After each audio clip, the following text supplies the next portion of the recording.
السلام علیکم.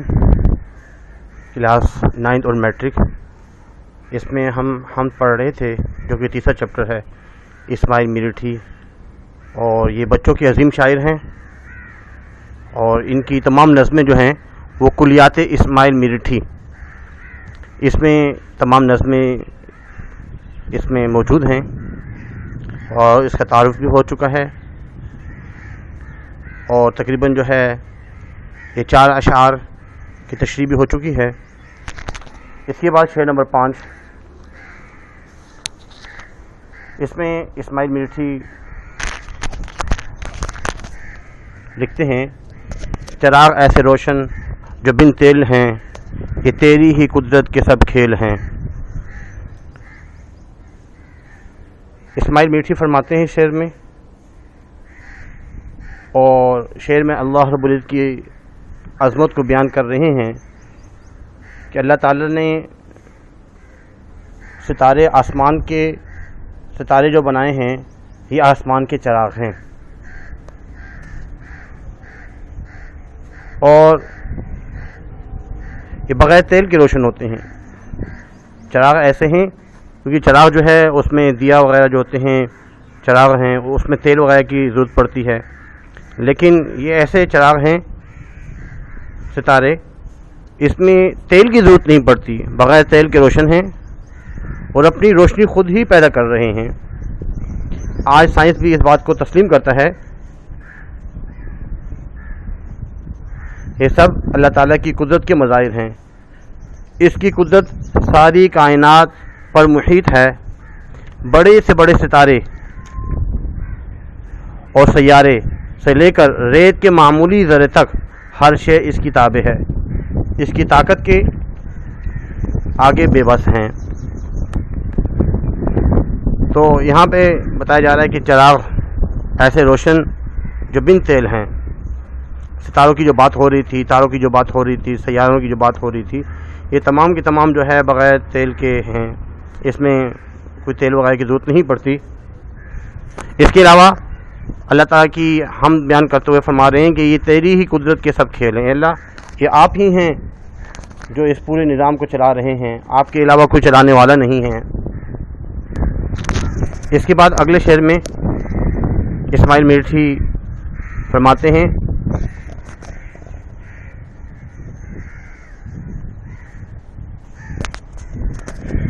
یہ لال و گوہر ہیں جو بکھرے پڑے، زمین سے بھی ہیں ان میں اکثر بڑے. لال و گوہر جو ہے یہ ہیرے جواہرات کو بولتے ہیں. تو اس میں پہلے آپ نے حوالہ لکھنا ہے اور اس میں ہم کا تذکرہ اور یہ کہاں سے ماخوذ ہے. اس کے بعد حوالہ شاعر اسماعیل میرٹھی کے بارے میں لکھنا ہے، اور اس کے بعد تشریح لکھنی ہے کہ اس شعر میں مولوی محمد اسماعیل میرٹھی اللہ تعالیٰ کی تعریف بیان فرما رہے ہیں، اور فرما رہے ہیں کہ ستاروں کا جو ذکر ہے، سیاروں کا جو ذکر کر رہے تھے، یہ آسمان پر ہیرے جواہرات کی طرح ہیں جو اپنی چمک دمک سے ہمیں اپنی طرف متوجہ کرتے ہیں اور رات میں آسمان کو روشن رکھتے ہیں. شاعر مزید کہتے ہیں کہ ان میں اکثر تو ہماری زمین سے بھی بہت بڑے ہیں. یہ اللہ تعالیٰ کی عظمت کی ایک واضح دلیل ہے کہ اتنے بڑے اجسام خلا میں تیر رہے ہیں. یعنی کہ ہیرے جواہرات جو ہے جو بکھرے پڑے ہوئے ہیں ستاروں کی شکل میں، سیاروں کی شکل میں، اور ان میں ایسے ایسے کچھ سیارے ہیں جو زمین سے بھی بہت بڑے ہیں اور خلا کے اندر جو ہے یہ تیر رہے ہیں، خلا میں ہیں. اس کے بعد اگلے شعر میں فرما رہے ہیں: یہ قائم ہے تیری ہی تقدیر سے، یہ قائم ہے تیری ہی تقدیر سے، بندے ہیں بہم سخت زنجیر سے. بہم کا مطلب ہوتا ہے آپس میں. اس میں بھی پہلے حوالہ لکھنا ہے، پھر حوالہ شاعر لکھنا ہے، اور اس کے بعد تشریح لکھنی ہے. اور تشریح میں لکھیں گے کہ اس شعر میں اسماعیل میرٹھی اللہ تعالیٰ کی تعریف بیان کرتے ہوئے فرما رہے ہیں یہ بہت بڑے بڑے اجسام کے جو اجسام فلکی ہیں، سیارے ہیں، یہ اللہ تعالیٰ کی قدرت سے قائم دائم ہیں اور اللہ تعالیٰ کے قائم کردہ اصولوں کے تابع ہیں، جسے ہم تقدیر کہتے ہیں۔ یہ قائم ہے تیری ہی تقدیر سے، اے اللہ یہ آپ کی تقدیر سے قائم ہیں۔ جتنے بڑے بڑے ستارے، سورج، چاند، ستارے، سیارے جتنے بھی ہیں، یہ آپ کی تقدیر سے قائم ہیں۔ بندے ہیں باہم سخت زنجیر سے، جو آپس میں زنجیر کی طرح ہیں، بندے ہوئے ہیں۔ یہ اس تقدیر کے ذریعے ایک دوسرے سے باہمی ربط میں ہیں، آپس میں ان کا تعلق ہے، ربط ہے، تسلسل ہے۔ سب اپنے اپنے مداروں میں گھوم رہے ہیں، کوئی ایک دوسرے کے مدار میں خلل نہیں ڈالتا، اپنے ہی راستے پہ چل رہے ہیں۔ جو ان کا راستہ ہے دوسرے کے راستے میں خلل نہیں ڈالتا، اپنی ہی اسپیڈ سے جو ان کو رفتار دی گئی ہے، اسپیڈ دی گئی ہے اللہ کی طرف سے، اسی اسپیڈ میں چل رہے ہیں، مسلسل چل رہے ہیں۔ تقدیر کی زنجیر نے ان کو باندھ رکھا ہے۔ اللہ تعالیٰ کی قدرت اس کائنات کو اپنے احاطے میں لیے ہوئے ہے۔ اس کے بعد اگلے شعر میں فرماتے ہیں کہ وہ زنجیر کیا ہے کشش باہمی، نہ اس میں خلل ہو نہ بیشی کمی۔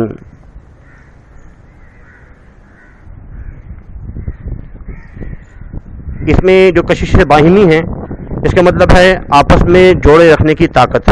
ایک کشش ہے باہمی جو ان کو آپس میں جوڑے ہوئے ہیں، اور خلل کا مطلب ہوتا ہے رکاوٹ، بیشی زیادتی، کمی کو بولتے ہیں۔ تو اس میں بھی پہلے حوالہ لکھنا ہے، حوالے کے بعد شاعر کا حوالہ لکھنا ہے، حوالہ شاعر، اس کے بعد تشریح کرنی ہے، اور تشریح میں لکھنا ہے کہ اس شعر میں شاعر فرما رہے ہیں کہ تقدیر کی وہ زنجیر جس نے ستاروں اور سیاروں اور تمام اجسام فلکی کو باندھ رکھا ہے،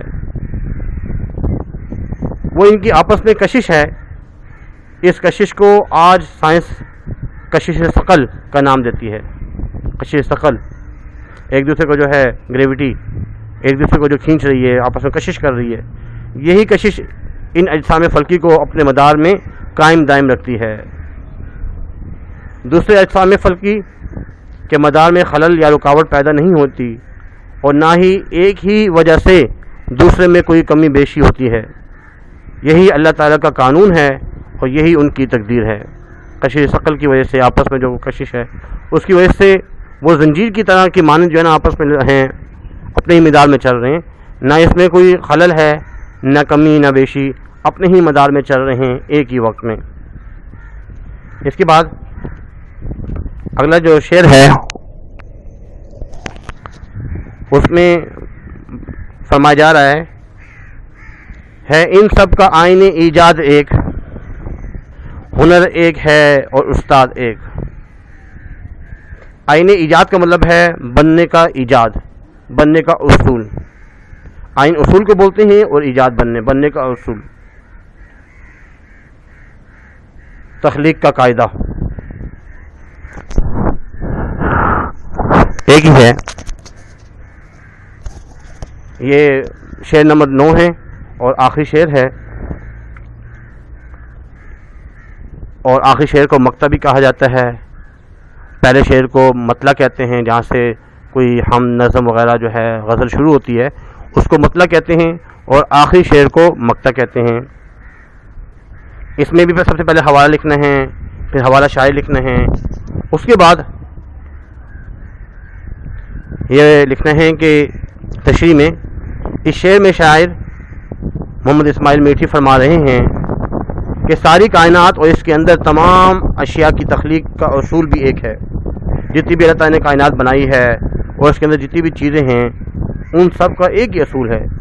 یہ میرے رب کا کمال ہے جو واحد ہے، لا شریک ہے، یکتا ہے۔ وہی اسی ساری کائنات اور اس کے اندر ایک ایک چیز کا خالق ہے، مالک ہے، اور اس کو چلانے والا ہے، پالنے والا ہے۔ اللہ کی ذات ان کی تخلیق کرنے سے پہلے بھی موجود تھی اور ان کے ختم ہونے کے بعد بھی موجود رہے گی۔ وہ جب چاہے گا لمحہ بھر یہ سب کچھ تباہ و برباد اور ختم کر دے گا، کچھ نہ تھا، اللہ کی ذات موجود تھی.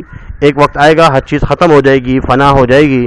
کل من علیہا فان، ہر چیز فنا ہو جائے گی، لیکن اللہ رب العزت کی ذات جو ہے وہ باقی رہے گی. وَيَبْقَى وَجْهُ رَبِّكَ ذُو الْجَلَالِ وَالْإِكْرَامِ، کیونکہ اللہ تعالیٰ کی ذات اس کائنات سے ماوراء ہے، وہ لا زوال ہے اور لا فانی ہے. تو بتایا جا رہا ہے اس میں جو آخری بات کہ ان سب کا آئین ایجاد ایک ہے، بنانے کا جو مقصد ہے، بنانے کی جو قوانین ہیں، جو اصول ہیں بننے کے وہ ایک ہی ہیں. تخلیق کا قاعدہ ایک ہی ہے، ہر چیز اللہ ہی نے بنائی ہے. ہنر ایک ہے، استاد ایک ہے، بنانے والا ایک ہے. ایک ہی ہنر پہ، ایک ہی چیز پر جو ہے نا وہ چیز چل رہی ہے. اس کے بعد